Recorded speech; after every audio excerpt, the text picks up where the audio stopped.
साईं जीएम सैद खां पोइ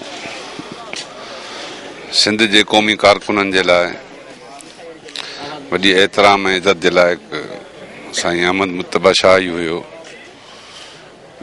जिते कारकुन अची पंहिंजे दिलि जी ॻाल्हि बि ॿुधाईंदा हुआ, बहस मुबाहिसा बि कंदा हुआ ऐं उन्हनि जी रहनुमाई बि हासिलु कंदा हुआ। ऐं ॼण आउं त ईअं चवंदुमि त क़ौमी कारकुननि जे मथां साईं जी हिकिड़ी वॾी छपर ऐं छांव हुई। हुनजी मोहबत, हुनजी प्यार, हुनजी महिमान नवाज़ी ॼण सैयद जी सिकूं पई लाहींदी। ऐं जॾहिं बि हिते अचणु थींदो हो त साईं वटि भली केतिरा ई ॾुखारा अचूं या मायूसी खणी अचूं, पर हितां माण्हू वॾो उत्साह हासिलु करे वेंदो।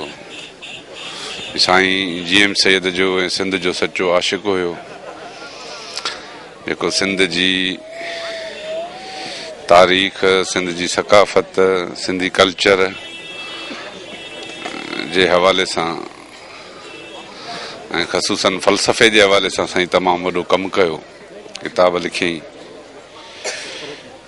ऐं ही पंहिंजी जाइ में हिकिड़ो इदारो बि हुयो।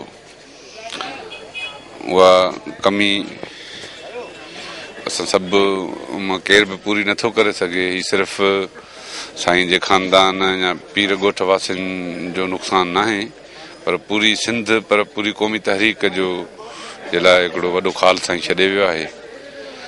ऐं हीअ असांजे लाइ तमामु हिकु वॾो नुक़सानु जंहिंजो अज़ालो असां कॾहिं बि नथा। साईं अहमद मुतबा शाह जी जेका शख़्सियत हुई केतिरनि रुखनि में तव्हां ॾिठी? साईं तमामु घणो रुखियाई शख़्सियत हुई। हू इंतिहाई सचो, ईमानदार,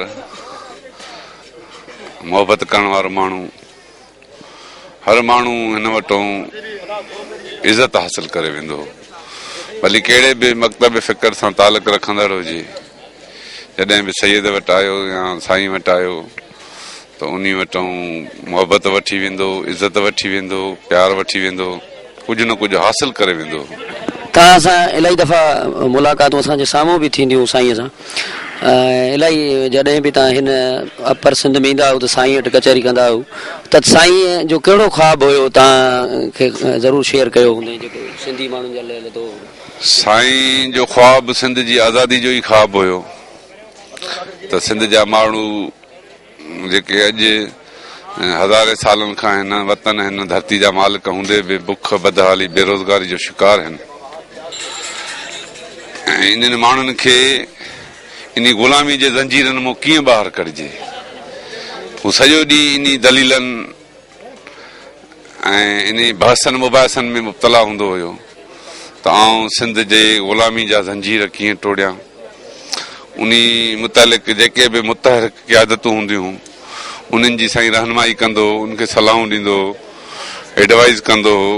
बहस मुबाहिसनि खां पोइ राया रिथूं जोड़े ऐं फील्ड वर्क में लही वेंदा हुआसीं, नतीजा बि हासिलु कंदा हुआसीं। साईं जी जॾहिं सिहत बहितर हूंदी, साईं असांजे पार्टी जो सीनियर वाइस चेयरमैन हुयो ऐं सॼी सिंध जे अंदरि साईं वॾा दौरा कया, वॾो उत्साह कारकुननि में पैदा कयो, क़ौमी शऊर, क़ौमी गैरत, जज़्बो पैदा कयो। साईं ही जेके क़ौम परस्त थोरो थोरो परे थी विया आहिनि, साईं खे उन्हनि जी केतिरी गणती हुई? साईं खे तमामु वॾी गणती हूंदी हुई। साईं चवंदो हो त इहे शयूं अमल जे ज़रिए, पंहिंजे जोहर जे ज़रिए साफ़ थियणियूं आहिनि।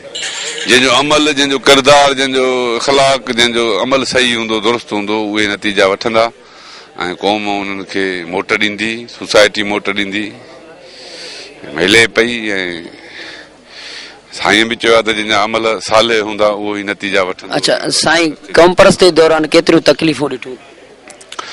साईं त काफ़ी तकलीफ़ूं बि ॾिठियूं, हिते समाजी हवाले सां बि, ॿियनि हवालनि सां बि प्रेशर बि, हितां जे हवाले सां, दरगाह जे हवाले सां बि सभु सख़्तियूं बि बर्दाश्त थियूं। कॾहिं पुलिस साईं खे धमकायो, खोड़ मरतबा जेको आहे सो परेशान करण जी कोशिशि कई वई, जेको आहे सो साईं खे हिकु दफ़ो वेठी थाणे ते विहारियो बि वियो, गिरफ़्तार बि कयो वियो, पर इन ॻाल्हियुनि खे साईं कॾहिं बि महसूसु कोन कयो। साईं हिकु कुल वक़्ती कारकुन हुयो, कमीडेट माण्हू हो, वतन सां, सिंध सां, पंहिंजी क़ौम सां, जे हमेशह उन जी बहितरी ऐं भलाई जे लाइ पिए सोचियो।